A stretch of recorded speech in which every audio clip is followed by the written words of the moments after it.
비평문학회, 한국 비평문학회와 대구대 인문과학연구소에서 준비한 전국 학술 발표 대회를 시작하도록 하겠습니다. 저는 이번 학술 대회 사회를 맡게 된 모건대학교 한상철입니다. 오늘 비평문학회 학술 대회에서는 새로운 문학 자료의 한국 문학사, 기억과 기록, 그리고 지역의 재발견이라는 주제로 오늘과 그리고 내일 이틀에 걸쳐서 전국 학술 발표 대회를 개최하게 되었습니다. 자, 오늘 네 분의 발표자가 기다리고 계시고요. 아까 회장님께서 말씀해 주신 것처럼 원래 주제 발표는 내일 2일차에 진행이 되고요. 오늘은 자유주제 발표로 진행되게 됩니다. 발표를 맡은 건국대 글로컬 캠퍼스 안미영입니다. 지금 좀 저도 부시시하고 상황이 좀 그렇죠. 사실 어제 아침에 저희 학교 일 때문에 제주도 출장을 왔거든요. 아직 일정이 덜 끝났는데 마땅히 발표할 장소가 없어서 인근에 있는 커피숍을 골랐는데 혹시 잡음이 많이 들리더라도 양해를 부탁드립니다. 먼저 이렇게 발표의 기회를 주신 학회 여러 회장님을 비롯해서 선생님들께 감사드리고요. 덕분에 책을 읽으면서 조금 더 정리할 수 있는 시간을 가졌는데요. 그럼에도 불구하고 정돈된 글을 제시하지 못해서 상당히 송구스러운 마음을 전합니다. 이 시간을 통해서 지금 이 시간에 발표되고 있는 현대 소설들에 대해서 젊은 작가들의 작품들에 대해서 함께 교수님들과 공유하는 그런 시간이 되었으면 좋겠습니다. 제목을 이렇게 MZ세대의 감수성과 시대 공감이라고 잡아봤는데요. 이 작가들의 그 출생 시기가 MZ이라기보다도 이 젊은 작가들이 다루는 이 작중 인물이라든지 이들의 사건 자체가 우리 세대를 대변한다는 측면에서 이런 넓은 주제를 잡게 되었습니다. 우선 목차를 보면 연애의 좌절과 그 배우라고 얘기했는데요. 어떻게 글을 쓸까 고민을 하다가 제일 눈에 띄는 것이 이 시대 젊은 작가들에게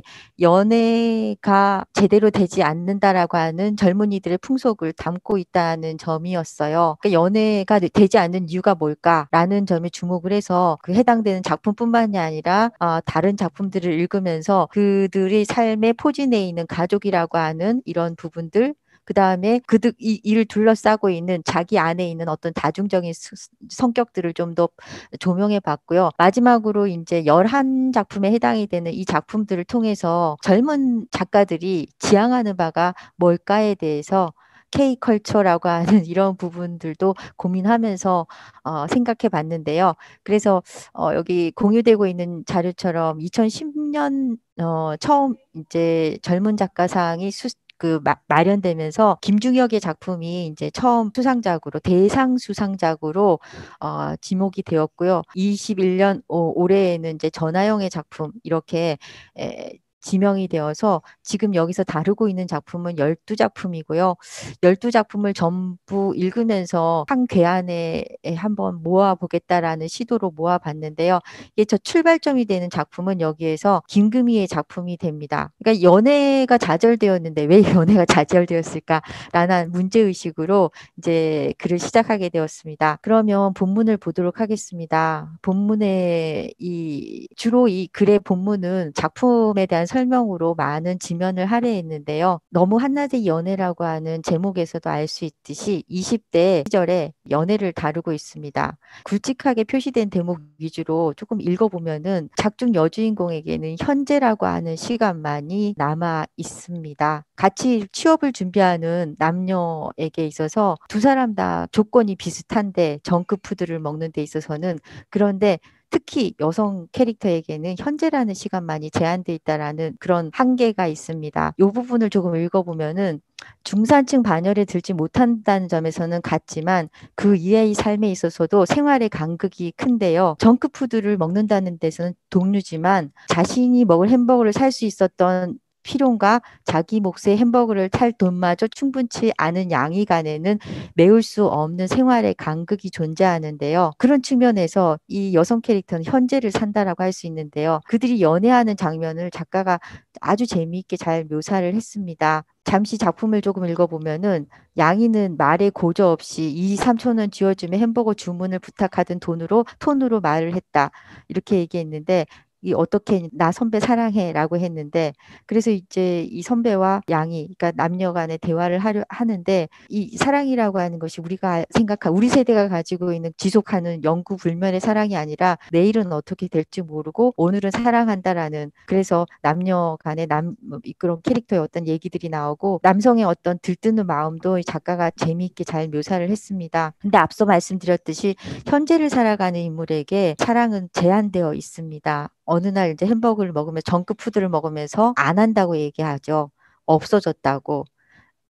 이런 여자의 고백에 이 남자 주인공이 고통스러워하면서 결국에는 이 여자 친구의 집을 찾아가게 되는데 결국에는 부모님은 생활력 없었고 양이를 통해서 생활을 유지하면서 이 반복된 불행에 익숙해진 사람이 가지고 있는 무기력을 보여주고 있는데요. 그 결과 이들의 연애는 굉장히 짧게 지지부진하게 끝나고 맙니다.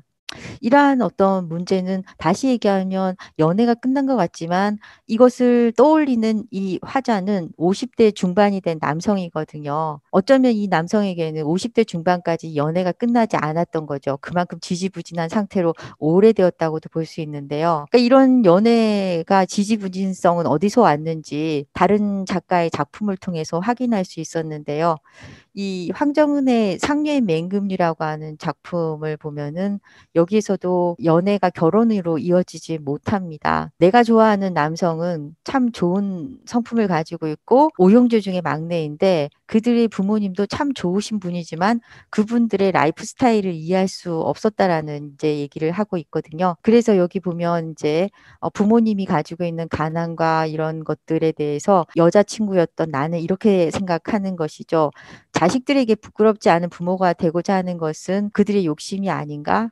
이런 생각들. 그래서 빚을 떠안으면서 딸들에게 짐을 지운 것 아닌가?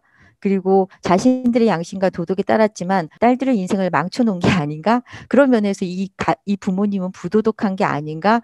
이런 의아함을 가지고 남자친구와 사귀게 되는데 이 가족들과 함께 이제 소풍을 가게 되는 나들이를 가게 되는 일이 발생하는데 그때 크게 실망을 하면서 헤어지게 되는 계기가 되는데요. 이런 와중에 이제 이 부모 세대가 가지고 있는 라이프 스타일에 대해서 작가가 조명을 하고 있는데 전쟁이라고 하는 상황을 여기에다가 가지고 왔습니다. 이게 전쟁이라는 상황은 선택지가 두 가지밖에 없죠. 사느냐 죽느냐.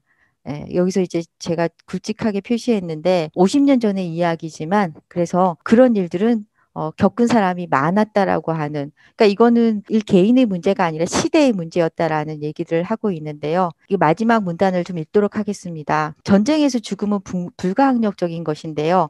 삶에 있어서도 개인의 선택지가 있을 수 없는 거죠. 죽음 앞에서 사느냐 죽느냐 두 갈래 길만 놓여 있었기 때문에 삶의 다양한 방식, 접근 태도를 가질 수 없는데요. 그들은 삶의 다양한 선택지를 가질 수 있는 그런 삶을 살지 않았고 그들의 자녀 역시 부모의 삶을 쫓아서 개인의 선택지가 만들어지지 않았던 것이죠. 반면에 나는 속도와 변화의 시대에 우위를 점할 수 있는 선택을 했던 것이고 그것은 정서적 결속력 같은 따뜻함은 겸비하지 못했지만 적어도 상류에 있는 맹금류를 의식하면서 하류로 떨어지지 않을 수 있는 여유를 갖춘 것이었던 거죠. 그래서 이 작품은 내가 결혼하고 난 다음에 TV를 보면서 예전에 남자친구와 같은 수복원을 보면서 그 남자친구를 회상하는 것이죠. 그러니까 연애의 실패라고 하는 것은 단순히 그저 이 남녀의 성격 차이가 아니라 거슬러 올라가면은 가족의 문제, 가정의 문제가 있었던 것이죠. 그런 측면에서 이제 젊은 작가들의 작품을 일별해 보면은 이 가족은 두 가지 모습으로 등장합니다. 다 풍에 돛단 듯이 그러니까 파가 많고 고난이 있을 때 전쟁과 같은 시기에는 가족은 닷과 같은 역할을 하지만 그런 시기 지나고 난 다음에 이런 속도를 지향하는 시대에는 가족은 덫이 될 수 있다라는 것인데요. 본문을 좀 읽도록 하겠습니다. 가족이라는 삶의 스타일은 문명화를 거듭할수록 적지 않은 갈등과 충돌을 야기하는데요. 앞서 말씀드린 경제적이고 생존의 한계가 분명한 상황에서는 가족이라는 제도는 삶의 돌파구가 되지만 어느 정도 수준이 갖추어진 후에는 이 가족이라는 제도는 구성원들에게 족쇄를 채우기도 하는데요. 왜냐하면 가족이 만든 결속력이 결국 누군가의 희생과 그에 대한 암묵적인 강요에 의해서 가능할 수도 있기 때문에 이러한 어떤 양태의 이제 이 작품들을 볼 수 있는데요. 이제 비교적 이제 뭐 구세대라고 할 수 있는 김혜란과 같은 작가의 경우에는 물속 골리앗이라고 해서 가족의 정서적인 결속력이 빛을 발휘할 수 있는 그런 어떤 상태를 작품에 구현해 놓고 있으면서 가족이 다시 될 수 있다라는 어떤 가능성을 보여주는 어떤 이야기를 펼칩니다. 반면에 박상용이라고 하는 1988년생 작가이죠. 퀴어 문학의 그 대표 작가로 알려져 있는 이 작가의 우럭 한 점 우주의 맛에는 또 다른 형태의 가족의 문제가 등장하는데요. 그러니까 여기서 이제 성소수자의 사랑을 다루는 것이 표면적이지만 사실은 서사의 골격은 자신의 삶의 방식을 인정해주지 않는 가족으로부터 받은 상처를 부각시키고 있습니다. 아들의 삶의 방식을 이해하지 못하는 어머니, 어머니 완고한 태도에 상처받은 아들, 양자 간에는 메울 수 없는 간극이 있는데요. 이 인용문을 잠시 한번 볼까요? 이 어머니가 얘기하는 거거든요. 아들에 대한 어떤 사랑과 그렇지만 그 아들의 세계가 자신과 다르다라는 데 대해서 섭섭하고 무서웠다라는 걸 토로하고 있죠. 그래서 너를 간장종지처럼 좁은 내 품에 가둬놓고 싶었다라고 엄마가 고백하는데 이제 아들은 또 이렇게 고백을 합니다. 여기서 이 부분은 독백에 해당이 되고요. 엄마에게 들리는 목소리로 이렇게 얘기하죠. 도저히 이해할 수 없다고. 뭘 미안한데 아마도 영영 용서할 수 없을 것 같아. 라고 얘기하죠. 그러니까 이거는 발화되지 않은 내면의 목소리인데요. 예, 엄마에 대해서 용서할 수 없다라는 이야기죠. 그렇지만 여기 잠시 좀 부분을 읽도록 하겠습니다. 아들이 어머니에게 아들의 몫을 다하고 있는 데서 알 수 있듯이 그들의 상처는 사랑에서 초래하고 있습니다. 삶의 방식은 다르지만 한 번도 분리된 적은 없었던 것이죠. 그렇지만 젊은 작가들에게 가족은 닻이 되기도 하고 덫이 되기도 하는데요. 앞서 말씀드린 것처럼 재난의 시기 가족은 정서적 연대를 도모할 수 있는 닻이 되지만 독립된 개체로서 자기 길을 개척하는 데에는 덫이 될 수 있다라는 것을 보여주고 있습니다. 이러한 문제의식을 조금 더 깊이 탐구한 것이 강화길의 음복입니다. 여러분 알고 계시듯이 음복이라는 것은 저희가 제의를 지낼 때 복을 나누어 갖는 그런 어떤 의식에 해당이 되는데요. 이것은 복을 나누어 갖지 못한 가족 구성원이 가지고 있는 열패감을 얘기하고 있습니다. 단순히 뭐 남녀의 문제라기보다도 구성원 전반적인 문제를 얘기하고 있는데요. 여기서는 이제 며느리로서 내가 주인공이 됩니다. 그녀가 목도한 것은 가족제도의 기저에 누군가의 희생이 강요되어 있는데 그 딸이 자라서 고모가 되었을 때에는 식구들에게 악역을 자처하는데 그것은 복을 나눠받지 못한 불합리한 삶에 대한 원망이 굴절된 것이라는 것입니다. 그리고 그러한 소외의 형태가 남성보다 여성에 의해 존속되고 있다라는 부분인데요. 예를 들면 지금 인용문을 보시면 이렇게 시어머니가 며느리에게 하는 얘기들인데요. 그러니까 앞으로 제사에 오지 않아도 된다. 정우는 다 모르게 해줘. 아들의 이름입니다. 이런 형태로 이제 자행되어 왔던 가족 내 구성원들 간의 어떤 이런 인습적인 부분들에 대한 문제를 제기합니다. 이것은 며느리 입장에서 시어머니만의 문제가 아니고 친정 어머니도 마찬가지였습니다. 예. 그래서 이 엄마의 경우에 예, 복을 나누어 갖지 못했음에도 할머니의 하소연과 원망을 감당하고 그 결과 그녀 역시 친가에서는 고모로서 악역을 맡고 있었다라는 부분들을 보여주고 있습니다. 이처럼 젊은 작가들은 가족의 문제를 지적하고 있는데요. 남녀 간의 연애에서부터 결혼에 이르기까지 결혼에부터 일상생활에 걸쳐 가족 구성과 결속력의 방식이 앞으로는 바뀌어야 된다라는 것을 지적하고 있는 셈이죠. 그리고 같은 방식으로 이제 손보미의 포구에서는 부부의 문제를 대비시켜 놓는데 이게 물질적으로 힘든 부부든 아니면 물질적으로 갖춰진 부부이든 이 부부라고 하는 형태의 전림발이 형식이 가지고 있는 어떤 불행에 대한 이야기를 통해서 우리가 지금 하고 있는 가족의 어떤 제도적인 부분에 대한 어떤 제동을 걸고 있습니다. 예. 이와 같은 가족의 아까 연애에 대한 실패를 통해서 가족을 들여다봤는데요. 이런 문제는 가족의 문제만 그치는 것이 아니라 사실은 개인의 어떤 내면의 문제이기도 하고 그 개인을 둘러싼 사회의 문제이기도 한데요. 첫 번째 이제 2010년대 처음 그 젊은 작가 대상을 수상한 김중혁의 작품은 우리 시대 이 개인의 윤리 문제를 제대로 잘 탐구해서 보여주고 있는데요. 거기에서는 독특한 작중 캐릭터가 등장합니다. 이른바 건물 관리자라고 하는 이런 직종을 가지고 있는 젊은이가 주인공으로 등장하는데요. 불완전하고 불안하고 불안정된 그런 존재를 이렇게 내포하고 있는데요. 그러니까 이게 1층과 2층 사이, 여기서도 얘기했지만 어디에도 놓이지 않는, 그러니까 이 사이와 사이를 연결해 준다라고 하는 취지는 좋지만 사실은 어디에도 속하지 못한 불안정한 어떤 그런 대상의 존재적인 특징을 반영하고 있습니다. 일부를 좀 읽도록 하겠습니다. 슬래시 매니저는 사이에 놓인 존재인데요. 사이는 이곳 저곳을 구분하면서 각각의 공간에 자유와 안정을 담보해 주는데 초임 건물 관리자는 자기 직업의 사명감을 갖고 있지만 역설적으로 그만큼 그 존재가 미비하다는 것인데요. 알고 보면 좀 알레고리를 읽어볼 필요도 있는데 소유주도 아니고 세입자도 아닌 셈이지요. 예, 그러니까 관리자라기보다는 민원과 세입자의 불만과 민원을 해결해 주는 소유주의 하수인인데요. 예, 그 노임을 받고 있는 이들의 그 어떤 역량은 굉장히 제한되어 있는데요. 아무리 이제 연대를 하지만 이들이 가지고 있는 힘은 미약하다는 부분. 하지만 이 작가가 조금 더 주목하고 있는 부분은 그들이 하는 관리에 대한 부분입니다. 그러니까 관리 자체의 권한을 역설적으로 이 작품에서는 보여줬는데요. 그러니까 이 초임자 말고 이게 베테랑인 구현성이라고 하는 캐릭터는 이 관리권을 넘김으로 인해서 이익을 챙기게 됩니다. 관리라고 하는 영역의 어떤 새로운 영역을 보여주는 셈인데요. 조금 작품을 이야기해서 읽도록 하겠습니다. 조직의 창시자는 이권을 독식했는데요. 구현성이라고 하는 이 연대를 이 관리자 연합을 만든 구현성은 그가 이권을 챙기는 방식은 특정 시간대 관리권을 넘기는 것이었습니다. 비용 개발의 K는 네오타운을 허물고 그 자리에 30층짜리 초현대식 복합상사를 짓기 위해서 기존의 건물의 가치를 떨어뜨리려 했는데 구현성은 네오타운의 하루 관리권을 넘김으로써 암흑 사태를 방지하여 이권을 취한 것입니다. 건물 관리자의 관리권이라고 하는 부분은 이 특정 건물만이 아니라 건물 전체가 연대한 조직의 장으로서의 관리권은 또 다른 권익을 창출해낼 수 있었는데요.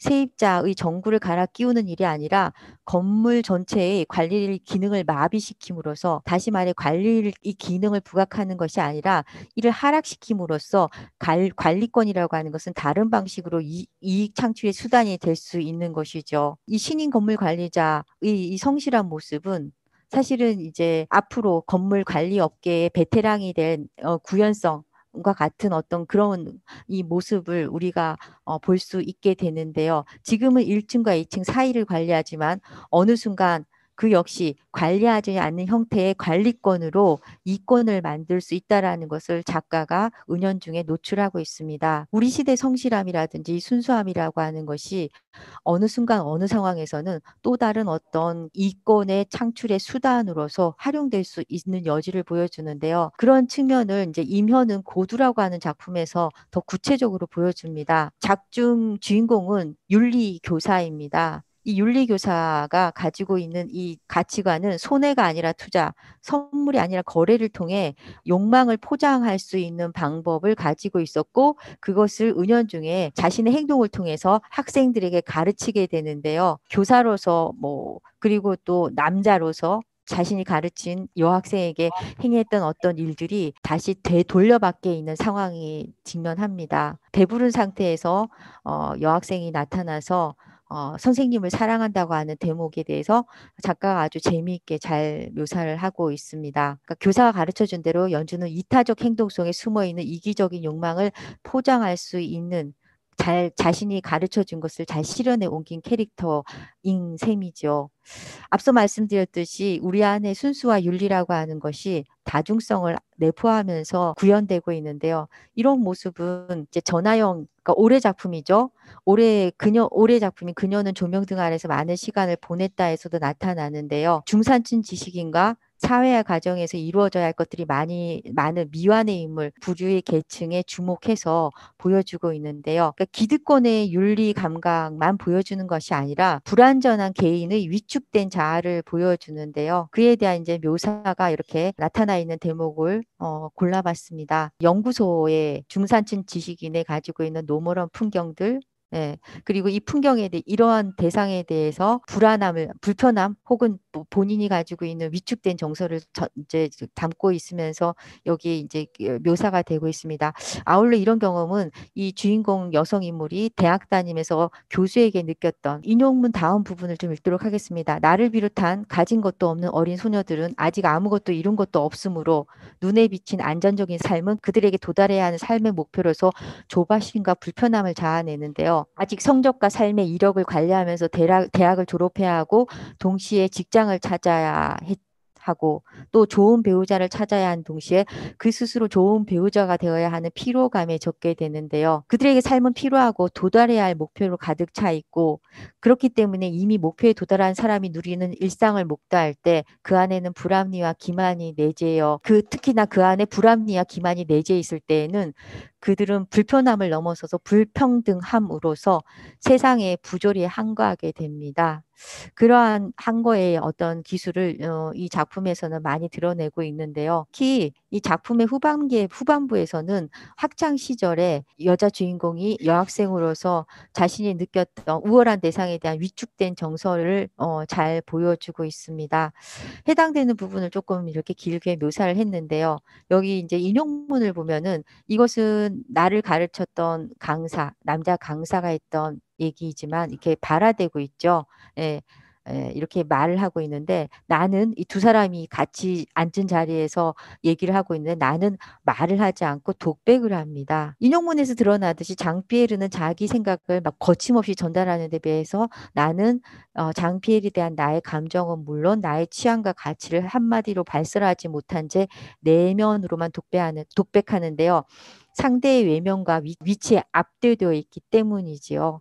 그래서 출발점부터 나는 장피에르와 수평적 구도에 쓸 수 없었는데 그것은 이제 학생과 강사라는 신분 차이에서 오는 것이 아니라 내가 가진 감수성과 삶의 지향점에 먼저 도달해 있는 그것도 수월한 방식으로 선점해 있는 대상에 대한 숭배의 감정이 자기 안에 수치심을 더 조장시키는 것이죠.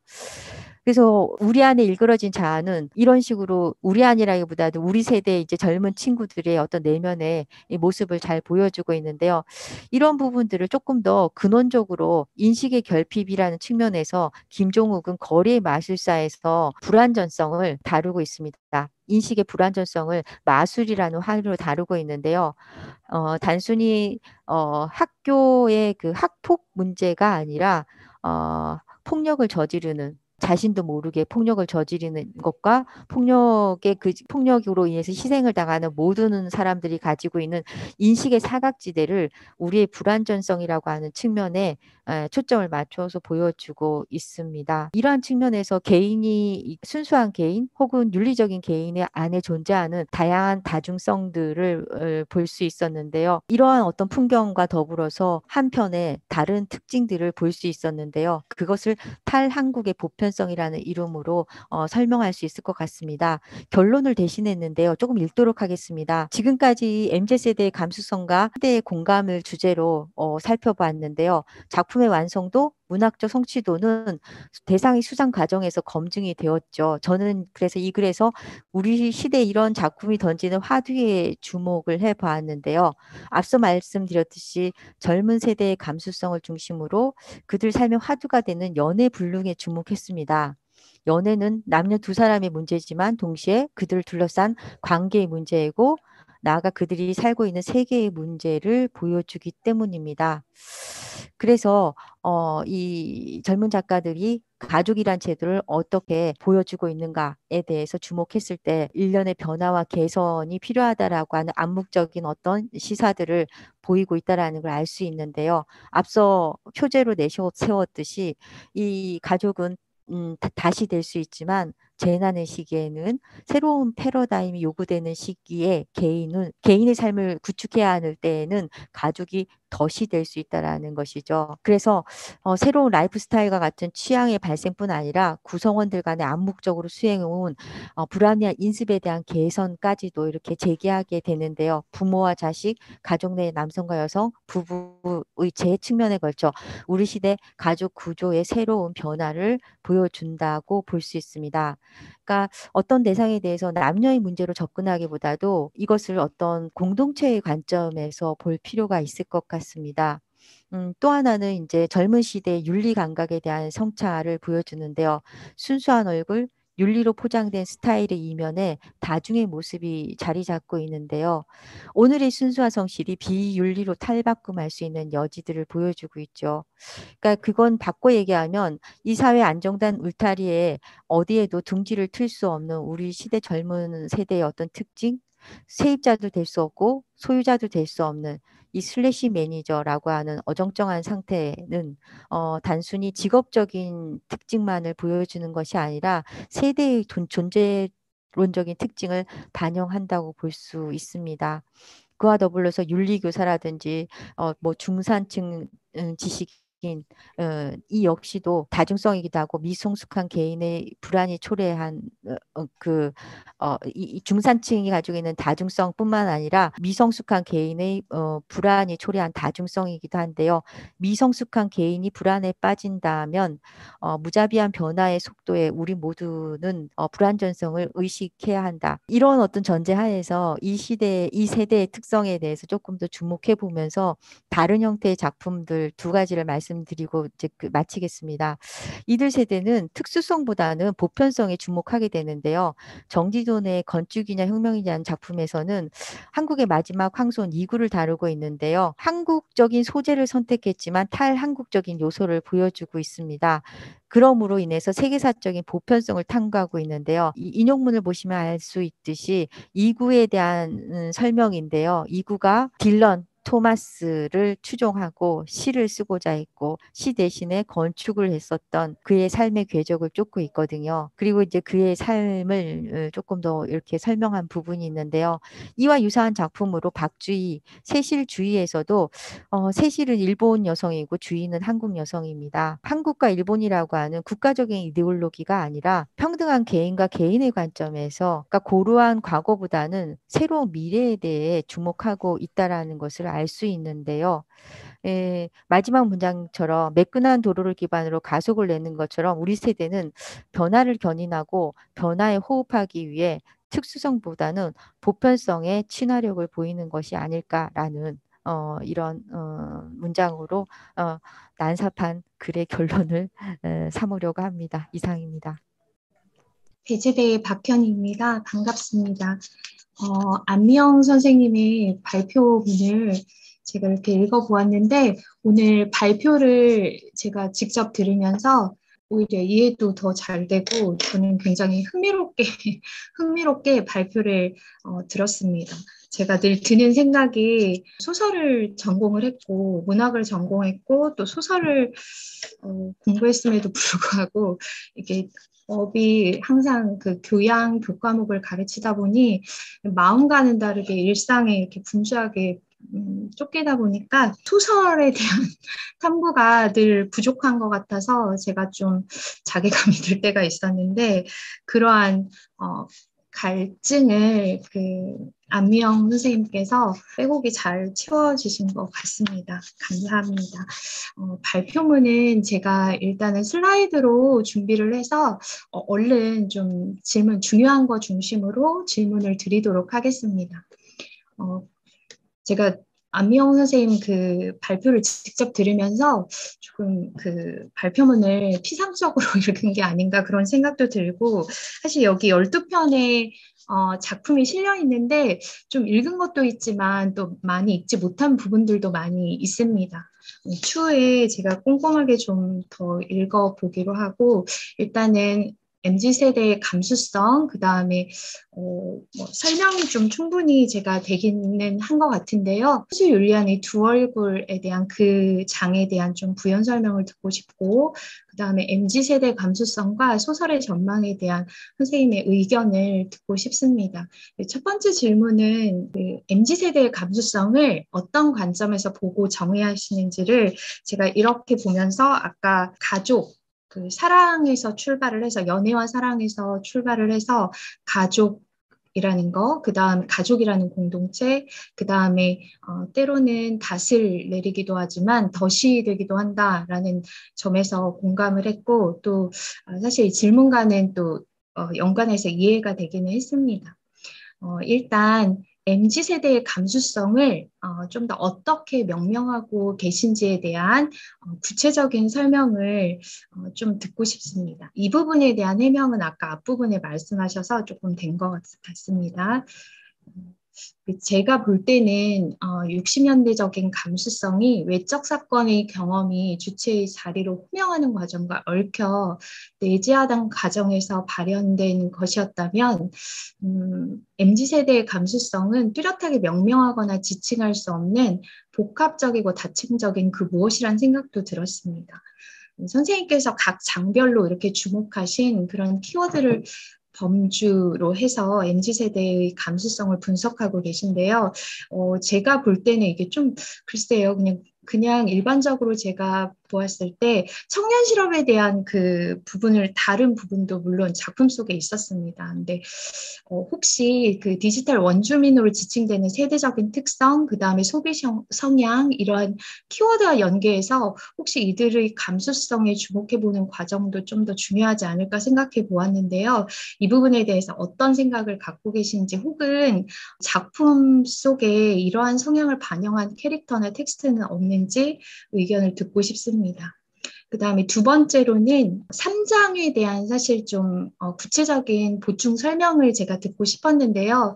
사실 아까 많은 부분 의문점이 해결이 되었습니다. 조금 더 명료하게 정리해 주셨으면 좋겠고, 요것은 한번 참고해서 이렇게 보시면 될 것 같습니다.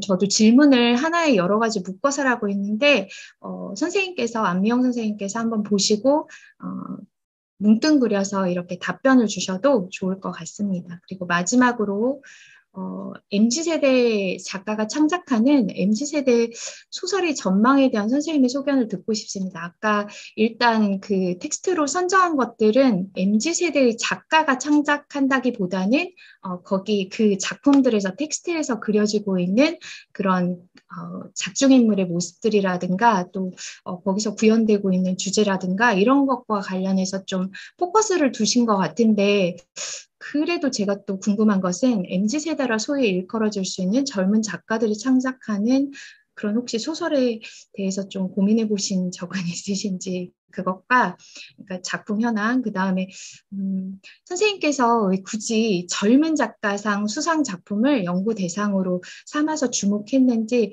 사실 그 살짝 그냥 개인적인 동기라든가 그 이유도 덧붙여 말씀해 주시면 감사하겠습니다. 네, 박현희 선생님 너무 감사드립니다. 사실 이게 학회에 제가 발표하기 전에 발표문을 드린 것처럼 박현희 선생님께는 제가 정말 송구스럽게도 하루 이틀 전에 이렇게 드렸는데 이렇게 잘 읽어보시고 여러 가지로 꼼꼼하게 지적해 주셨는데 제가 답변을 드리는 것보다는 선생님이 제안해 주신 내용을 보고 제 글에 대해서 다시 한번 더 재점검하고 좋은 논문이 될 수 있도록 하겠습니다. 거듭 박현희 선생님 바쁘실 텐데 성실하게 토론문을 준비해 주셔서 감사하다는 말씀 전합니다. 고맙습니다. 예, 안녕하세요. 전북대 조규찬입니다. 저는 차범석의 그 화조와 김수용의 영화 화조에 드러난 나혜석 재현 방식 고찰이라는 글을 한번 써봤는데요. 제가 일단 이 글을 쓰게 된 계기는 최근 들어 이 나혜석이라는 실존 인물에 대한 이제 재평가가 많이 이루어지고 있으며 또 재평가가 이루어지는 과정에서 예술가로서의 나해석 그리고 신여성으로서의 나해석 이제 두 가지 모습이 공존을 하고 있는데 대부분의 평가가 이제 신여성으로서의 나해석에 좀 초점이 맞추어지고 있다라는 점에서 예술가로서 나해석의 삶도 한번 우리가 살펴보면 굉장히 큰 도움이 되지 않을까라는 그러한 생각으로부터 글을 쓰게 되었습니다. 중요한 부분만 간략간략하게 짚어가면서 설명을 드리도록 하겠습니다.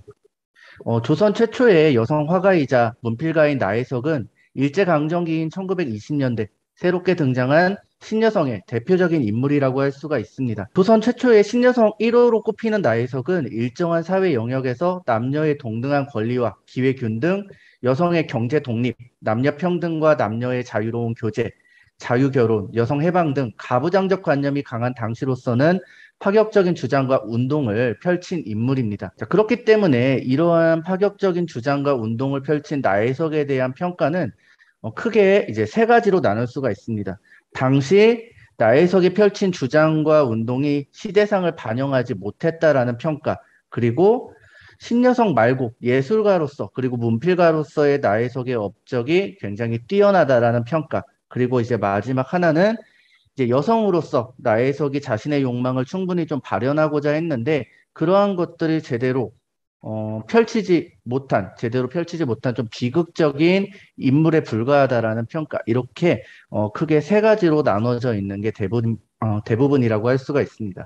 자, 이러한 평가와 관련을 해서 나혜석을 실제 주인공으로 삼은 작품들이 이제 다수 등장을 했는데요. 가장 먼저 1977년 차범석의 그 화조를 시작으로 해서 1978년 김수용의 영화 화조, 그리고 그 외에 뮤지컬이나 뭐 연극, 소설로 나혜석을 주인공으로 삼은 작품들이 굉장히 많이 등장을 하고 있습니다. 그리고 여전히 이 나혜석이 쓴 작품이나 아니면 수필, 아니면 나혜석을 주인공으로 삼은 소설들이 여전히 지금까지도 활발하게 창작되고 있음을 확인을 할 수가 있었습니다. 이렇게 작품들 가운데서 저는 가장 먼저 나혜석을 주인공으로 등장시켰던 차범석의 그 화조와 그리고 이를 매체 변환해서 영화한 김수용의 영화 화조, 이 두 가지 작품에서 나혜석을 도대체 어떻게 재현하고자 하는지, 재현하고 있는지를 저는 구체적으로 조금 살펴보고자 했습니다. 쭉 넘어가서 보면요. 결국 이 두 작품은 조선 최초의 신여성 나혜석을 재현한 이 두 작품은 모두 기존의 남성 중심성의 동일성 이데올로기를 벗어나지 못했다라는 평가, 그리고 페미니스트 선각자로서 업적을 제대로 다루지 못했다라는 조금 부정적인 평가가 대부분이었는데 저는 그렇게 보지 않고 결국 이 두 작품이 각각 예술가로서의 나혜석 그리고 신여성으로서의 나혜석의 업적을 좀 강조하고 그에 대한 이제 초점을 맞춤으로써 조금 기존의 평가와 다른 그런 의미를 발견할 수 있지 않을까. 그러한 점을 좀 중점으로 해서 두 작품을 좀 비교를 해봤습니다. 먼저 첫 번째 본론은 이제 차범석의 그 화조에 나타난 예술가로서의 나혜석 재현 방식입니다. 1977년에 발표된 차범석의 그 화조는 조선 최초의 여성 서양화가이자 문필가였던 제1호 신여성인 나혜석의 예술가로서 업적 및 의지를 확인할 수 있는 작품이라고 할 수가 있습니다. 그리고 이 작품은 예술가로서의 나혜석을 재현하는 데 중점을 두고 있기 때문에 무대에 환등을 설치함으로써 그녀가 어떠한 예술 작품을 만들어냈고 또 그것들을 어떻게 발표를 했고 또 그 과정에서 예술가로서의 욕망을 어떻게 표출을 하고 있는지 그런 것들을 관객들에게 보여주는 것에 굉장히 큰 중점을 두고 있다라고 저는 그렇게 판단을 하였습니다. 이와 관련해서 예술가로서의 나혜석 했을 때 조선 최초의 서양 화가이자 또 1921년 최초의 개인전, 개인전을 가진 화가로 근대 미술사에서 굉장히 중요한 위치를 차지하고 있습니다. 그런데 이제 차범석은 이러한 예술가로서의 나혜석을 보여줌에 있어서 재현함에 있어서 뭐 작품 하나하나 그리고 뭐 전시회 하나하나 이런 것들을 세부적으로 좀 보여주기보다는 그러한 작품 그리고 그러한 전시회를 열기까지의 이 예술가로서의 나혜석이 어떠한 욕망을 가지고 있는지 그리고 얼마나 그 욕망을 표출하고자 했는지 그런 것들을 보여주고자 함에 조금 초점을 맞추고 있음을 확인할 수가 있다라는 거죠. 자, 그래서 처음에 이제 도입부를 보면 이 무대, 이 극 화조의 무대가 어떠한 식으로 이루어졌는지를 확인할 수 있는데 이 지문만 살펴보더라도 조금 좀 예술, 나혜석이 다루었던 그리고 만들었던 그 예술을 관객들에게 보여줌에 좀 강조를 하고자 하는 것들을 확인할 수가 있었습니다. 나머지 부분, 이렇게 대사 부분은 여러분들이 좀 읽어보시면 될 것 같고요. 좀 설명만 하자면 예술가로서의 나혜석을 다루는데 굉장히 강조를 하고 있음에도 불구하고 나혜석이 예술가로서의 그 욕망을 펼치는 데 있어서 그리고 그 욕망을 형성하는 데 있어서 가장 그 중요한 역할을 했던 공간이 있습니다. 그 공간이 이제 팔이라는 공간인데 차범석은 이 팔이라는 공간을 굉장히 중요하게 생각함에도 불구하고 작품 속에서는 그렇게 많은 언급을 하고 있지 않습니다. 다만 차범석과 주변 인물들의 대화를 통해서 그 팔이라는 공간이 나혜석에게 얼마나 큰 의미로 다가가고 있는지를 그냥 보여주는 그러한 형식에 그치고 있다라는 거죠. 그 이유는 팔이라는 공간이 나혜석에게 있어서 굉장히 중요한 공간임은 맞지만 그것 외에 팔이라는 공간을 떠나서 국내로 들어왔을 때 과정에서 나혜석이 예술가로서 어떻게 성공을 할 수가 있었고 또 남편과 이혼 이후에 그 성공했던 예술가로서의 삶이 몰락하는 과정을 좀 보여주는데 초점을 맞추고자 했기 때문에 그 팔이라는 공간에 대한 언급이 굉장히 좀 짧게 드러날 수밖에 없었다라는 거죠. 이처럼 차범석의 그 화조는 오로지 좀 예술가로서 나혜석에 대해서 좀 재현하는 데 초점을 맞추고 있기 때문에 신여성으로서의 나혜석의 업적은 거의 등장하고 있지가 않습니다. 자, 그리고 기존의 연구자들이 이 차범석의 그 화조에 대해서 굉장히 좀 부정적인 평가를 했던 게 무엇이었냐면 신여성으로서의 나혜석의 삶을 업적을 전혀 드러내고 있지 않다. 그리고 조금 드러낸다 하더라도 그 드러내는 과정에서 좀 패배적인 그리고 좀 암울한 그러한 모습들만 다룸으로써 신여성의 좀 긍정적인 면을 살펴보지 않았다라는 식에서 좀 부정적인 평가가 이루어졌는데 저 같은 경우에는 전혀 좀 그렇게 보지 않고 오로지 신여성을 제외하고 차범석은 예술가로서의 나혜석의 모습을 조금 강조하는데 재현하는데 초점을 맞추고 있기 때문에 기존의 그러한 연구자들의 결과는 좀 맞지 않는 게 아닌가 저는 그렇게 좀 평가를 내리고자 하였습니다. 반면에 김수용의 영화 화조 같은 경우에는 차범석의 극 화조를 토대로 해서 매체 변환이 된 작품임에도 불구하고 굉장히 많은 지점에서 많은 부분에서 달라짐을 확인할 수가 있었습니다. 영상자료원에 가서 애초에 이 영화 화조의 오리지널 대본을 살펴봤을 때만 하더라도 이 오리지널 영화 화조의 대본은 극 화조의 대본을 거의 그대로 옮겨놓다시피 한 거의 동일한 내용으로 전개가 되고 있음을 확인할 수가 있었습니다. 그런데 영화화하는 과정에서 그 오리지널 대본, 그것들이 원래 기존에 있던 내용들이 굉장히 많은 부분 삭제되었고 새로운 내용이 추가되었다라는 것을 발견할 수가 있었다라는 거죠. 그렇다면 왜 매체 변환하는 과정에서 기존의 그 시나리오를 그대로 가지고 가지 않고 많은 부분 변화를 할 수밖에 없었느냐? 제가 그 지점을 살펴보았을 때 무엇보다도 기존에 있던 그 서사를 그대로 가지고 감에 있어서 유족들의 나혜석 그리고 남편인 김우영 측의 유족들에 대한 좀 반발 그리고 이제 많은 소송 이러한 것들이 계속 반복적으로 이루어지다 보니까 서사가 많은 부분 이제 바뀔 수밖에 없었다라는 걸 이제 확인할 수가 있었습니다. 그리고 서사가 그렇게 바뀌는 과정에서 자연스럽게 예술가로서 나혜석에 대해서 초점을 맞추는 게 아니라 신여성으로서 나혜석에 초점을 맞추고자 하는 감독의 의도가 많이 좀 변하였다라는 걸 제가 확인할 수 있었다라는 거죠. 그러면 도대체 신여성으로서의 나혜석을 재현하는 방식은 영화에 어떻게 표현이 되고 있느냐? 많은 부분 영화기 때문에 조금 뭐 몽타주나 미장센 이런 좀 화면 구성, 카메라 기법을 통해서 신여성으로서의 삶을 좀 재현하는데 좀 표현을 해줬으면 좋았겠지만, 제가 본 이 김수용의 영화 화조는 카메라 기법이라든지 아니면은 뭐 영상미라든지 그러한 좀 장점, 뭐 효과는 거의 찾아볼 수가 없는 작품이라고 할 수가 있습니다. 대부분 굉장히 좀 빠르게 조금 급하게 영화를 찍다 보니까 뭐 그러한 영상미는 전혀 찾아볼 수가 없고요. 오로지 나레이션, 대사를 통해서 신여성으로서의 나혜석의 삶을 재현하는데 굉장히 많은 부분 할애를 했다라는 걸 확인할 수 있다라는 거죠.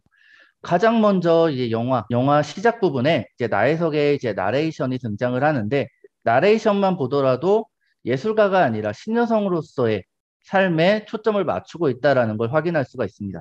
자, 제가 요 한 단락은 한번 읽어보도록 하겠습니다.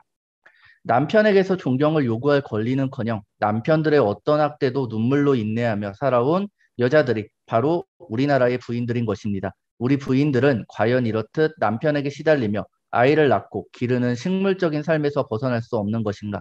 그런 그릇된 전통을 깨트릴 사람은 여자들 자신 외엔 아무도 없습니다. 부인들은 스스로를 깨닫고 과감히 자신의 위치를 향상시켜야 합니다. 자, 이처럼 나혜석의 내레이션은 작품 초반부부터 원작에서는 잘 드러나지 않았던 신여성으로서의 의식을 구체적으로 드러낸다라는 걸 확인할 수가 있다라는 거죠. 그리고 다른 작중 인물들과 다른 등장 인물들과 대화 중간중간마다 신여성으로서의 나혜석의 주장, 사상, 관념 이러한 것들을 매우 강하게 표출하는데 중점을 두고 있음을 확인할 수가 있습니다. 자, 그런데 문제는 뭐냐면 초중반까지는 신여성으로서의 나혜석의 삶을 재현하는데 굉장히 충실하지만 중반이 넘어가면은 이 영화 화조의 서사가 급격하게 다른 한쪽으로 기울어지고 있다라는 걸 확인할 수가 있다라는 거죠.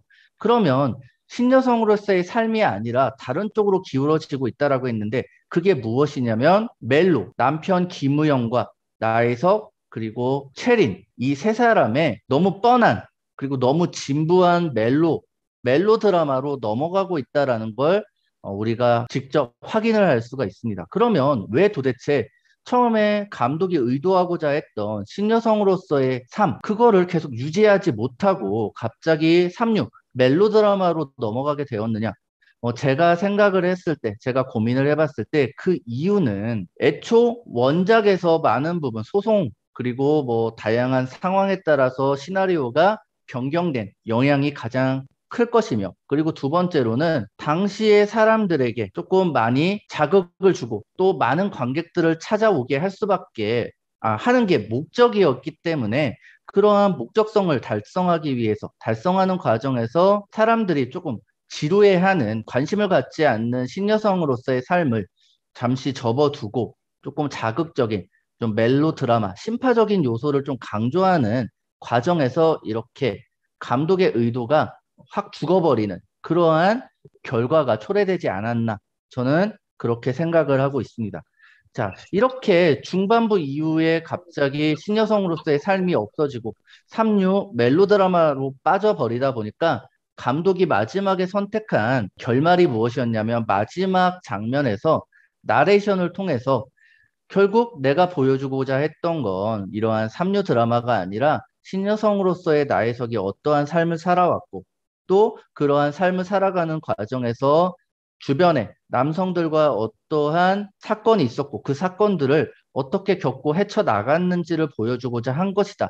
자, 이러한 의도를 나레이션을 통해서 보여줌으로써 급하게 좀 마무리를 짓고 있는 건 아닌가, 저는 그렇게 좀 생각을 할 수밖에 없었습니다. 결국 차범석의 극 화조와 김수영의 영화 화조 같은 경우에는 모두 나혜석이라는 인물을 재현했다라는 데는 뭐 동일한 그러한 공통점을 지니고 있지만, 한쪽은 예술가, 한쪽은 신여성으로서의 나혜석을 재현하는 과정에서 굉장히 많은 부분 달라지고, 또 그 서사가 달라지는 부분에 있어서 또 나혜석을 어떻게 바라보느냐도 좀 많이 달라질 수밖에 없었다. 그렇기 때문에 제가 좀 급하게 좀 쓰다 보니까 좀 결론이 좀 애매하게 잡히긴 했는데 결론적으로는 좀 꾸준히 이 두 작품을 좀 비교하고 나중에 좀 영상까지 첨부를 해서 좀 연구를 진행함으로써 두 작품에서 도대체 나의 해석을 어떻게 평가하고자 했고 또 그 가운데서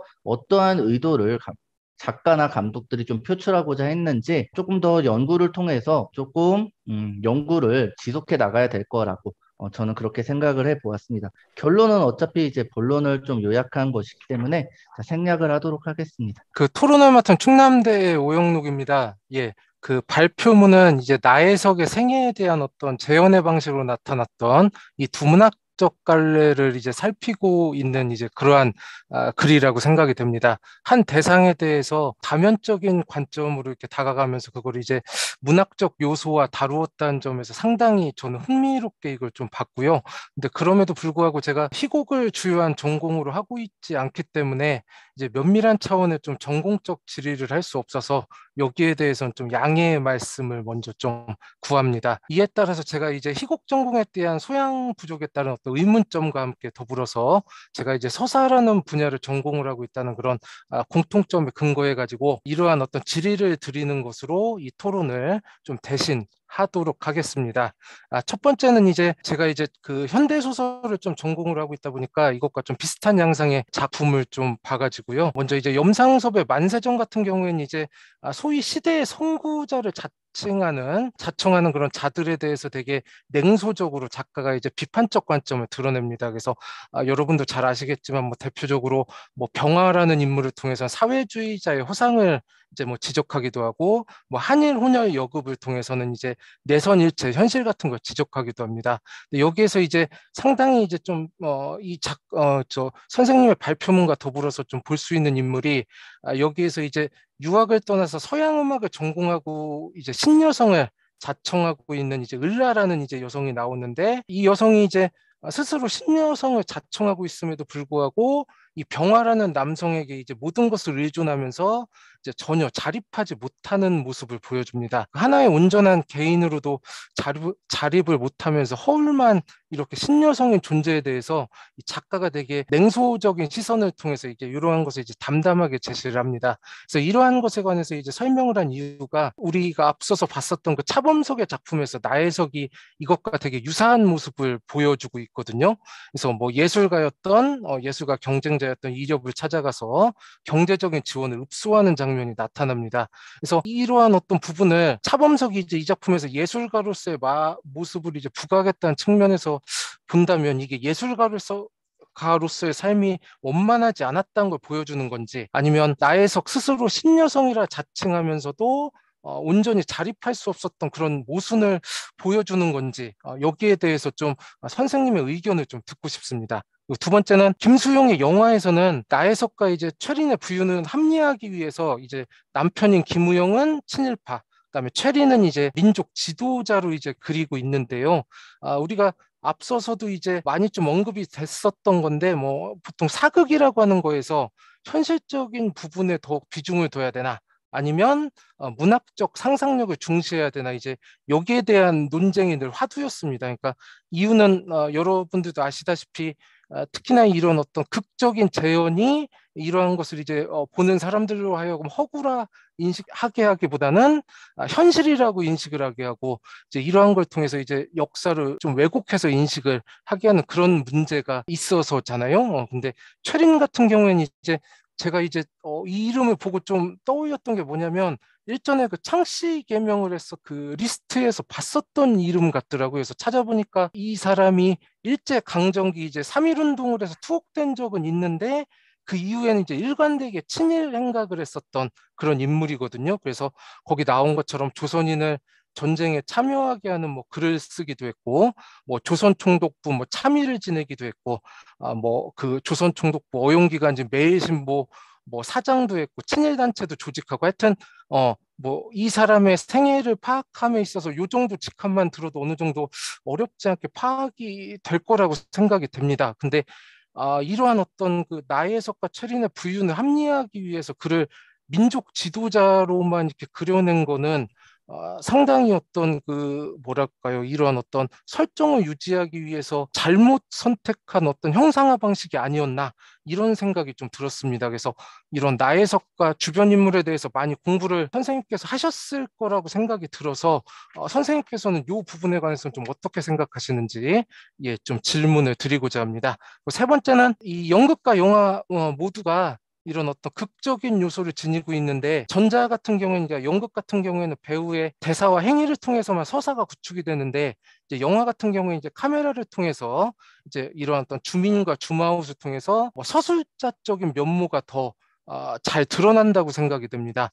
근데 이게 이제 그 연극과 이제 영화라는 이제 두 어떤 그 문학적 갈래에 대한 어떤 비교 연구이다 보니까 두 어떤 양상에서 특히나 이제 김수영의 작품에서 이런 카메라의 서술자적 양상이 좀 나타나는 부분이 있나, 그러니까 이런 걸 통해서 또 서사의 형상화 측면을 좀 더 다루고 있는 부분이 있나, 그런 게 좀 궁금해서 좀 여쭤보는 거고요. 그리고 그냥 지나칠 수 있는 건데 마지막인데, 나름 발표문을 열심히 읽었다는 좀 흔적도 드러내려고요. 여기서 이제 주요 대상으로 다루고 있는 이 나혜석의 거기 철자가 좀 틀린 게 있어서 그거를 좀 네 번째 거기 오타로 좀 지적을 했습니다. 그래서 여기에 관해서 답변을 좀 부탁드리겠습니다. 예. 제가 미처 생각하지 못했던 부분, 그리고 제가 꼼꼼하게 퇴고를 한다라고 했는데 발견하지 못했던 점까지 좀 지적을 해주셔서 굉장히 이제 감사하게 생각을 합니다. 제가 첫 번째, 오영수 선생님이 첫 번째 질문부터 좀 대답을 해보자면, 염상섭이 이제 만세전에서 을라를 통해 신여성에 대한 냉소적인 시선을 드러냈던 것과 다르게, 차범석의 화조에서는 작가가 스스로 온전히 자립할 수 없는 나혜석에 대해 뭐 냉소적인 시선을 드러낸다고 보기에는 다소 무리가 있는 것 같습니다. 제 생각에는 나혜석이 이reb에게 찾아가서 뭐 경제적인 지원을 읍소하는 장면을 통해서 작가는 이제 오영수 선생님께서 언급했듯이 예술가로서의 원만하지 않은 삶과 신여성으로서 자립할 수 없는 이제 모순을 좀 동시에 드러내기 위한 의도 정도로 읽을 수 있다라고 생각을 합니다. 다만 그 화조 같은 경우에는 신여성보다 이제 예술가로서의 삶에 조금 더 초점을 맞춘 만큼 전자 쪽에 더 가깝지 않나, 저는 그렇게 생각을 합니다. 그리고 이제 두 번째 질문 같은 경우에는 오영록 선생님께서 지적을 해주신 것처럼 최린이라는 인물은 이제 민족 지도자보다는 친일 행적이 더 부각되는 인물이라고 할 수가 있습니다. 그런데 이 영화 화조에서는 이러한 역사적 사실을 뒤로한 채 오로지 이제 민족 지도자로서의 모습만을 부각시킴으로써 그렇지 않은 이 남편 김우영과의 차이를 강조하는 데 조금 그치고 있습니다.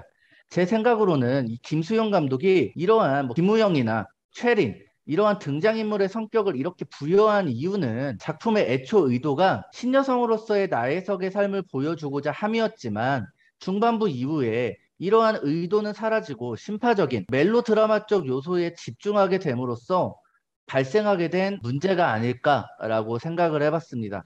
이는 결국 신여성으로서의 나혜석을 보여주려는 의도가 제대로 전달되지 못하는 아주 결정적인 원인으로 작용하지 않았나. 그래서 이 영화가 연구자들로부터 그리고 관객들로부터 외면받을 수밖에 없었던 가장 큰 패착이 아니었나, 저는 그렇게 생각을 합니다. 그리고 마지막 이제 세 번째 질문 같은 경우에는 제가 이제 오영석 선생님께 드리고 싶은 말씀은, 언제 시간이 되신다면은 꼭 이 영화 화조를 한번 감상하시면 좋겠다라는 말씀을 드리고 싶습니다. 이 김수용의 영화 화조 같은 경우에는 그 어디에서도 이 카메라를 활용한 뭐 서술자적 양상, 뭐 다면적 부분이 드러나는 부분이 거의 없다라고 이야기할 수 있을 것 같습니다. 조금 더 극단적으로 이야기를 해본다면은 김수영 감독은 작품을 통해서 오로지 뭐 파리를 포함한 해외 여러 나라의 아름다운 모습만을 보여주는데 좀 치중을 하고 있고, 그 외에 뭐 특별한 의도를 지니고 등장인물이나 뭐 어떠한 뭐 배경을 촬영한 장면을 찾아볼 수가 없다라는 거죠. 이러한 점을 통해서 영화 화조를 분석을 해보니까 기법적인 측면보다는 좀 서사적인 측면에 감독이 더 초점을 맞추고 있지 않나. 그렇기 때문에 연구자 역시 촬영, 기법적인 측면은 좀 배제를 할 수밖에 없지 않나, 이러한 생각이 들었습니다. 또한 이러한 이유로 다른 연구자들 역시 이 영화 화조의 기법적인 부분에서는 굉장히 부정적인 시각으로 평가하고 있다라는 걸 확인을 할 수가 있다라는 거죠. 물론 이제 제가 비록 이제 영화 연극 쪽을 이제 전공을 하고 있긴 하지만 아직까지도 제 지식이 많이 부족하기 때문에 이러한 좀 뭐 특징적인 부분을 잘 찾아내지 못한 것일 수도 있습니다. 그렇기 때문에 이 점에 대해서는 제가 아까 발표 때도 이야기했듯이 계속 이번 한 번으로 그치는 게 아니라 두 번, 세 번 계속 좀 반복적인 조금 더 나아간 연구를 통해서 밝혀낼 수 있도록 좀 연구를 계속 좀 진행을 해 보고자 합니다. 세세하게 제 좀 부족한 논문에 대해서 꼼꼼하게 읽어주시고 좀 평가를 잘 해주셔서 굉장히 감사하다는 인사를 전하면서 좀 마무리를 짓도록 하겠습니다. 감사드립니다. 안녕하세요. 발표를 맡은 충남대 이하은입니다. 저는 이청준의 남도 사람 연작을 중심으로 하여서 지금까지 남도가 고향 담론을 토대로 연구가 되었던 측면이 있는데 존재론적으로 확장하여서 새롭게 고향의 의미를 탐색해보고자 시도했습니다. 발표문을 간략하게 보면서 발표를 진행하도록 하겠습니다. 지금까지 이청준 소설에서는 도시와 고향을 반복적으로 움직이는 왕복 운동이 나타나서 그것을 중심으로 도시와 고향의 대립적인 공간이 설정되어 왔습니다. 특히 이것은 고향 담론을 토대로 서울과 지방 중심과 주변에 대해 성찰하는 과정이나 남도 사람의 연작에 대한 신화 연구를 통해서 더욱더 공고히 되었던 측면이 있습니다. 분명히 이청준의 여러 소설에서 고향은 지치고 방랑하는 주인공이 돌아가며 도시에서 볼 수 없었던 새로운 가능성을 마주하는 긍정의 장소로 기능하고 있습니다. 그렇지만 그것을 서울로의 입성을 위한 합리화 명분을 제공하기 위한 틀이다와 같은 명언 획기적으로 환원시키는 것이 적절한 것인지 한번 반성을 해보고 싶었습니다. 그래서 본고에서는 이청준 소설에서 나타나는 떠남과 되돌아옴이 도시와 고향을 오가는 여정에 한정되기보다는 이청준 소설 전체를 관통한 하나의 존재론의 형식이 된다고 보고자 했습니다. 이청준 소설에서는 언어, 인간, 예술 등 다양한 존재자들이 나타나고 있고 그것이 돌출된 부분에 따라서 그것으로 각각 해석되고는 했었습니다. 하지만 이들을 전체로 했을 때에는 망각된 존재자성을 되찾기 위한 유비를 발견할 수 있었는데요. 따라서 이들을 모두 종합할 때 오히려 이청준 텍스트의 내면성을 더 깊게 바라볼 수 있지 않을까 생각을 했습니다. 떠남과 되돌아옴이 이청준 소설의 존재론이 됨을 입증하기 위해서는 그것이 도시와 고향을 오가는 지리적 차원의 이동을 초월한다라는 것을 논해야 합니다. 이를 위해서 남도사람 연작과 같이 대응이 되는 언어학 서사를 간략하게 볼 필요가 있는데요. 이청준이 두 개의 연작 소설이 고향에서 쫓겨나서 헤매는 사람들의 얘기이자 말 자체의 독자적인 질서를 찾아낸다라는 공통점이 있다고 말한 바 있습니다. 그러나 언어 사회학 소설에서는 말의 방종으로 인해 녹음기 속에 말을 유폐하는 데에 반면 남도 사람 연작에서는 소리로 말의 진정한 자유에 도달했음을 표현하고 있습니다. 이러한 차이로 인해 남도 사람 연작의 남도를 변증법적 시선에서 바라보게끔 했고 이로 인해 고향은 도시와 질적으로 차이나는 성의 공간으로 해석되어 왔습니다. 그러나 김현희 일찍이 말한 바처럼 이청준 소설에서 고향 예술의 세계는 허기나 전지불의 세계와 다름이 없습니다. 전자의 세계는 후자의 구원의 세계라고 생각을 했지만 동일하게 주체가 좌절을 엿보고 그것의 불일치를 해소하는 시간의 점들이 나타나는데요. 이러한 점에서 이청준은 소설에서 도시와 고향, 전지불과 예술의 세계는 이원적으로 존재하는 것처럼 보이지만 실은 주름이 접혀진 하나의 평면이고 그 두 위치가 부정, 긍정, 혹은 비극과 희극이라는 양가적인 가치로 표상될지라도 그곳들에서 펼쳐지는 형식의 논리는 동일하다고 보았습니다. 따라서 고향을 변증법적으로 해석하는 것을 지향하기 위해서는 고향을 새롭게 규정할 필요가 있습니다. 그래서 본고에서는 남도를 떠남과 되돌아옴이 무한히 반복되는 존재의 집, 시원으로서의 고향으로 바라보고자 합니다. 여기서 시원으로서의 고향은 신화에서 설정하는 동일자로 회귀하는 시원이 아니라 무한한 개수로 존재하며 차이화하는 장소를 의미합니다. 그곳은 낯선 것으로 떠도는 영혼이 도달해야 될 대지이자 그것을 기반으로 생생한 고유화가 존재로 존재가 형성하는 장소를 의미합니다. 이 장에서는 남도 사람 연작에서 계속 반복적으로 나타나는 소리의 이미지에 대해서 탐구하는 장인데요. 남도 사람 연작에서는 지금까지 소리가 두 층에서 논의가 되어 왔습니다. 첫 번째는 말의 가장 자연스러운 원형이자 자유와 사랑이 충만한 용서이고, 다른 것은 역설적이게도 말의 진정성 찾기가 불가능한 아포리아입니다. 이러한 소리의 해석에 대한 양의성은 사건의 사물적 측면을 종합함으로써 가능한데요. 여기서는 사건의 행위형에게 방랑과 귀향의 굴레를 강요하며 그것에 사로잡히게 하는 소리를 하나의 물질적인 기호로 보고자 합니다. 전직불의 형상과 유사하게 소리는 소리하는 여인과 사내라는 인물의 직접적인 경험 영역을 뛰어넘어 실증성을 망각한 기호가 되고, 그로써 소리는 텅 빈 공동이자 초과된 의미를 생산하는 과잉된 기호가 됩니다.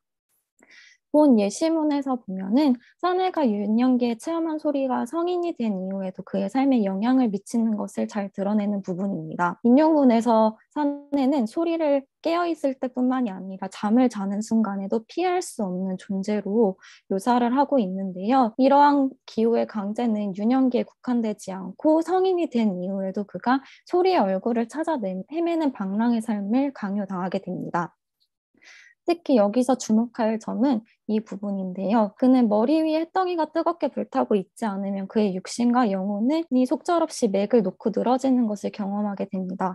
즉, 이 사내에게 노랫가락이라는 것은 단순히 귀로 듣는 물질적인 소리가 아니라 맥을 잃어가는 사내의 육신과 영혼을 소생시키는 힘이며, 그것을 통해 존재 의미를 되찾을 수 있는 하나의 기호가 되게 됩니다. 그것은 언제나 사내의 귓가에 맴돌기 때문에 외면할 수 없는 존재의 목소리에 해당되는데요. 그러한 반쯤 현실화된 기호를 계속해서 찾아가면서 이 사내는 남도를 이곳저곳 여행을 하게 됩니다. 이 예시문에서는 이런 비물질적인 기호성을 더 잘 드러내는 부분인데요. 만약에 우리가 남도 사람 연작에 나타나는 사내의 원화에 주목한다면은 그의 소리 찾기는 누이 찾기의 서사가 되고, 누이를 만남으로써 자신의 원체험에 대한 용서와 화해가 해소되었을 때 그것이 정지되어야 합니다. 하지만 이것은 누이를 만난 이후에도 소리를 찾고 있는 부분에 대한 인용문인데요. 이처럼 사내는 누이와 마주함 이후에도 여전히 소리를 찾아 자신의 영혼을 위해 길을 나서게 됩니다. 그래서 이제 소리는 단순히 누이의 소리에 국한되지 않고 남도 천리 천하에 울려 퍼지는 소리로 확대되고 있음을 알 수 있습니다. 이때 남도 천리 천하에 있는 소리는 지금 그곳에 없음에서도 있음을 담지하고 있는 그런 소리의 가상의 현실성을 부여하는 힘을 지닌 기호로서 기능을 하게 됩니다. 다음 장은 이러한 소리를 만났을 때 시원으로서의 고향이 발생하고 진리 사건이 발생한다는 것을 보고자 하는 장입니다. 만약에 소리가 사내를 부르는 존재의 소리라고 한다면 소리 속에 현현하는 햇덩이는 은폐되었던 소리의 얼굴이 드러나는 진리 사건에 해당이 됩니다. 이때 낯선 것으로 떠돌던 영혼은 평온한 시원 속으로 귀향을 하면 친숙하고 편안한 상태에 이르게 되는데요. 하이데거는 거주함이라는 것이 인간이 여러 가지 다른 태도 방식들과 아울러 수행해 나가는 하나의 태도라고 말하고 있습니다. 이는 존재하는 것들을 한데 모아 거주하고 그것들과 대화하는 삶의 방식을 의미하는데요. 이러한 의미에서 고향은 단순히 어떤 장소가 존재한다는 것을 의미하지 않고 현 존재가 이미 말해진 것을 듣고 응답함으로써 존재와 대화할 때 생생하게 고유화되는 그런 고향을 의미합니다. 이 인용문은 선악동 나그네에서 시원으로서의 고향이 발생하는 부분에 해당하는 인용문인데요. 이 부분부터 읽도록 하겠습니다. 지금의 선악동은 방둑이 막혀서 더 이상 물이 흐르지 않는 상태입니다. 하지만 주인 사내는 여인의 노랫소리를 통해서 선악동이 폭우로 전환되는 순간을 보게 됩니다. 이 순간 선악동의 현실은 뒤로 사라지고 예전부터 있었던 선악동의 잠재태가 현실성을 획득하게 됩니다. 선악동이 시원으로서의 고향이 되는 까닭은 주인 사내가 있어왔던 것을 있어왔던 것으로 들음을 행함으로써 오랫동안 그 자리에 있었던 선악동의 모습을 기억했기 때문입니다.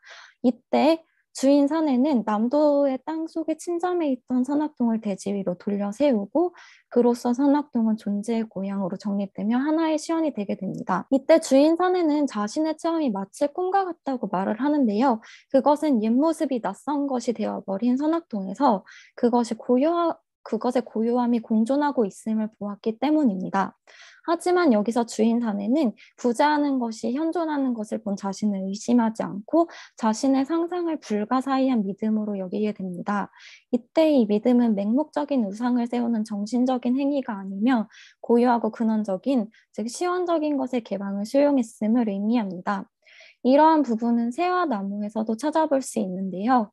새와나무에서는 아까 소리를 찾아 떠나던 사내가 을씨년스럽기만 하던 빈집터에서 고향의 친숙함을 느끼는 장면이 나타납니다. 이 시쟁이의 집터는 아무것도 없는 부성한 숲길 끝에 있는데 그곳에서 사내는 그 빈터를 가득 채우는 소리를 듣기 시작합니다. 그리고 사내는 여기저기서 진동하는 노래에 응답함으로써 그 소리를 자신의 몸속까지 채워버리게 되는데요. 사내가 존재의 소리가 머무는 시원적 고향에 도착했을 때 황량하기만 했던 그 빈 집터는 존재들이 한데 모여진 포화의 장소가 됩니다. 이제 빈 집터는 허물어진 집이 아니라 부재하던 모든 것이 움직이는 충만한 존재의 고향이 됩니다. 그런데 사내는 여기에서 정착하지 않고 다시 한번 떠나게 됩니다. 그것은 이런 자유로운 상태가 일시적으로만 가능하고 진정한 자유가 불가능하다는 비극을 의미하지 않습니다. 본래적으로 존재하는 시원의 고향은 그곳에 대해 물음을 던지고 사유하는 자로부터 솟아오르는 대상입니다. 그렇기 때문에 시원은 결코 동일한 것으로 포착될 수 없는데요. 그것은 언제나 누구에게든지 열려 있기를 지속하기 때문에 사이화된 상태로 땅 위에 도래하며 이것은 무한한 생성이 반복되는 긍정의 선순환이라고 할 수 있습니다. 마지막 장은 남도 사람 연작의 마지막 단편인 다시 태어나는 말을 다루고 있는데요. 다시 태어나는 말은 앞선 4편에 비해 많이 이질적으로 다가오는 측면이 있습니다. 왜냐하면 앞선 4편에서는 소리하는 여인과 사내의 일화가 있지만 여기서는 말의 문제를 보다 전면에 내세우기 때문입니다. 하지만 이것이 남도 사람 연작에 포착된다면은 이 이질성 속에서도 유비관계를 포착해야 합니다. 이것을 말함과 거주함의 관계에서 주목해보고자 했습니다. 다시 태어난 말은 언어사회학 소설에서 시작된 말의 분리 현상을 다시금 다루고 있는데요. 여기서는 표면적으로 말이 떠도는 현상을 언급하고 있지만 이 이면에는 말을 사용하고 있는 인간의 존재 방식을 문제 삼고 있습니다. 하이데거는 인간이 어떠한 방식으로든 끊임없이 말하는 존재라고 규정을 하는데 이때 말함이라는 것은 언어를 매개로 하는 사유 등 인간의 모든 행동 방식을 포괄합니다.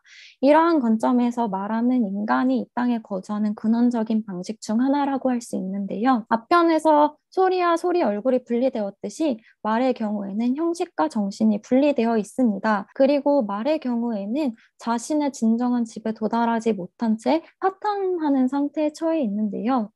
여기서 다시 태어나는 말은 인간의 근원적인 삶의 형태에 말이 체류하는 방식을 묻고 언어의 진정한 시원을 되찾기 위한 시도를 하고 있습니다. 이 인용문에서는 다시금 말이 태어나고 말의 믿음을 회복하는 부분에 대한 것이 나타나는데요. 앞서 소리에서 살펴보았듯이 시원적인 고향이 발생할 때에는 그것이 가능하다고 믿는 현존재의 믿음이 필요했습니다.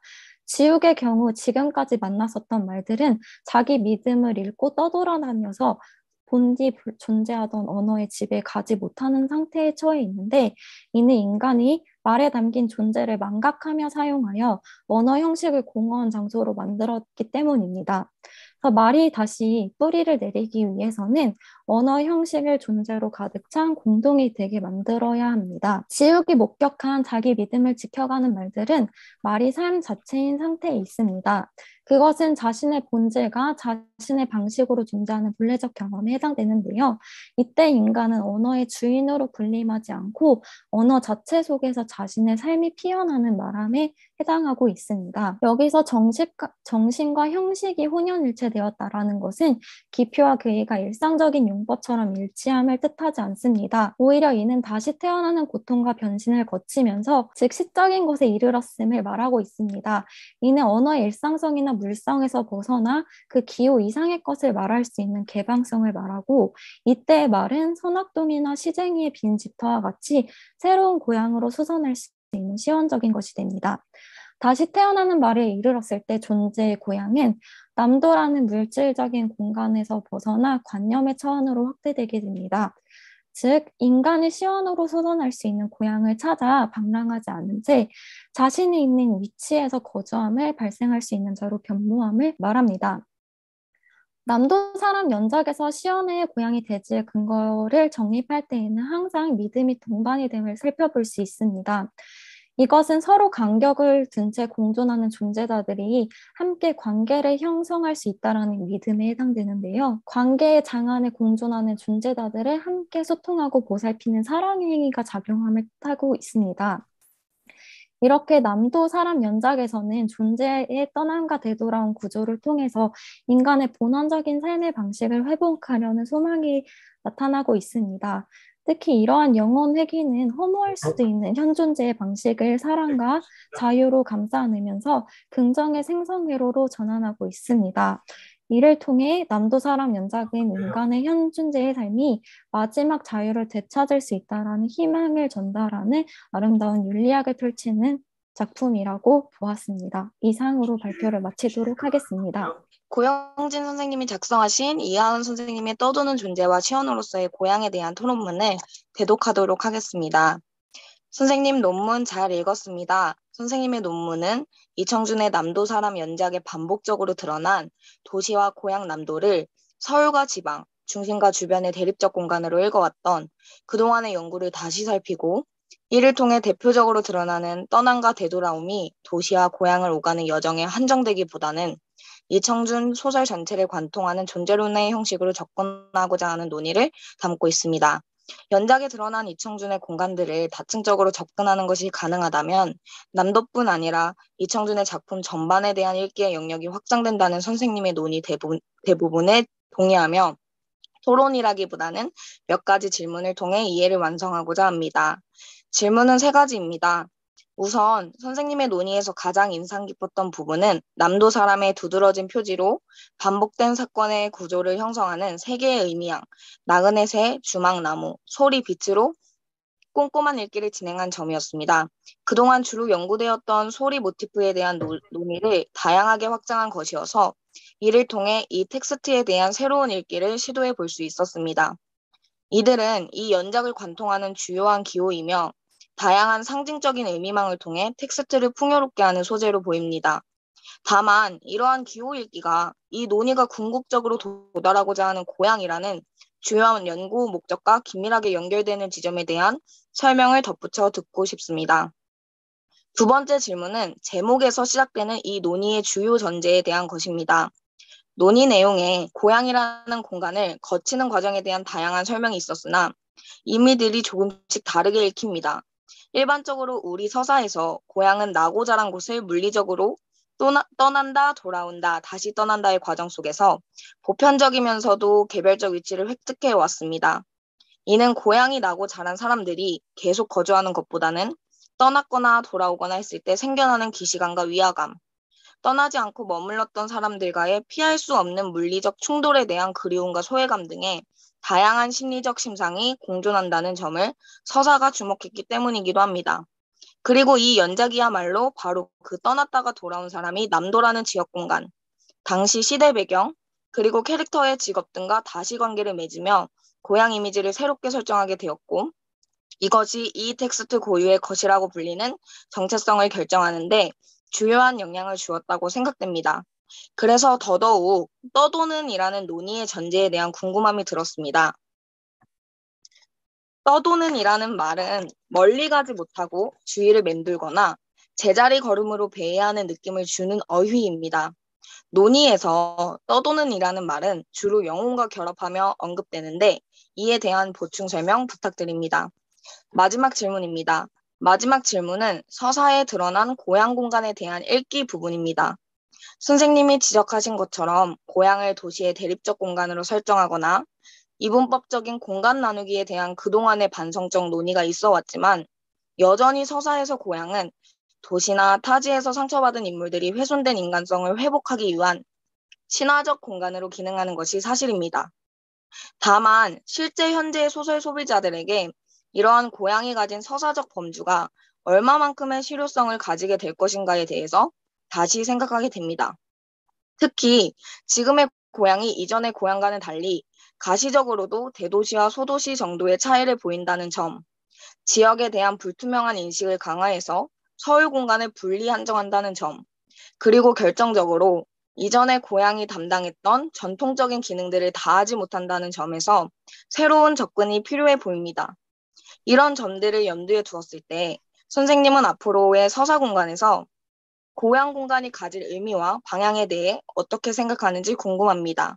그리고 만약 그러한 새로운 읽기가 진행되면 이청준의 남도에 관한 연작에서 남도와 고향을 분리한 읽기가 진행될 수 있을지도 궁금합니다. 직접 학회에 참여해 몫을 다해야 함에도 불가피하게 대독으로 참여하게 된 점을 안타깝게 생각한다며 이청준에 대한 읽기가 부족한 질문이 선생님의 연구에 방해가 되질 않길 바란다는 마음을 고영준 선생님이 전달을 해주신 것을 제가 대신 이렇게 전해드립니다. 감사합니다. 토론에 대한 답변을 드리기 앞서 이 자리에 계시진 않지만 토론을 허락해 주신 고영진 선생님 그리고 대독으로 해주신 차진명 선생님께 감사하다는 말씀 드립니다.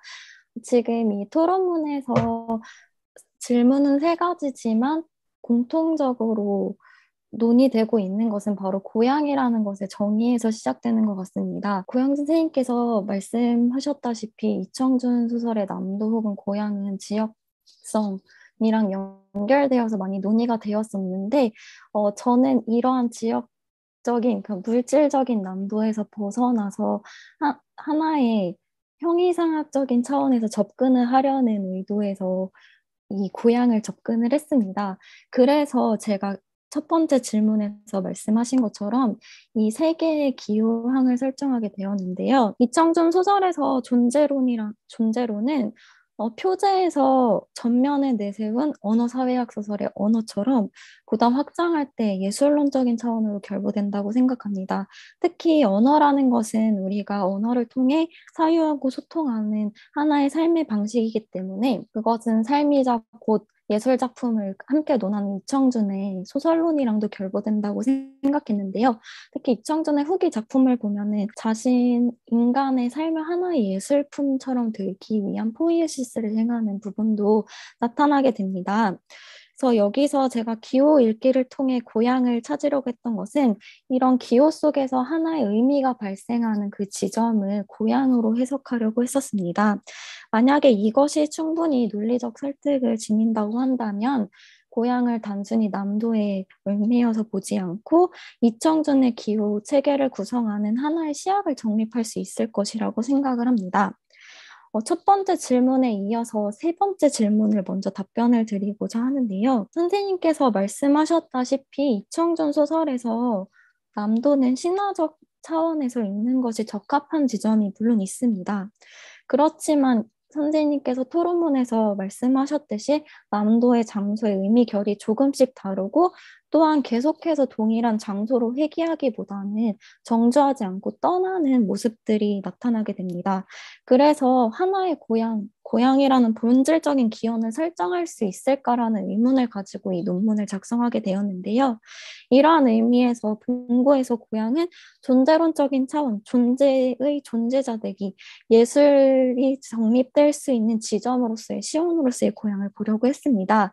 만약에 이러한 연구가 가능하다면 남도와 고향을 분리한 읽기가 충분히 진행될 수 있을 거라고 생각을 하고 물리적인 고향을 뛰어넘어서 인간이 편안함을 누리고 안식할 수 있는 그런 심리적인 부분까지 더 확대하여 연구할 수 있지 않을까라는 생각을 했습니다.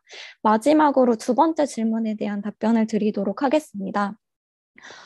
떠도는이라는 말은 지금 이청준의 떠도는 말 기보 이런 데에서 따온 말인데요. 제가 떠도는 말이라고 설정한 이유는 2가지 의미에서 있습니다. 남도 사람 에서 나타나는 작중 인물은 여기저기 떠도는 인물입니다. 그리고 제가 여기서 하려고 했었던 기호 읽기에서 기호라는 것은 근원적으로 기표와 기의가 분리되어 떠도는 특징을 지니고 있는데요. 이 두 개를 결합해서 가장 잘 드러낼 수 있는 말이 떠도는이라고 생각을 해서 그것을 내세우게 됐습니다.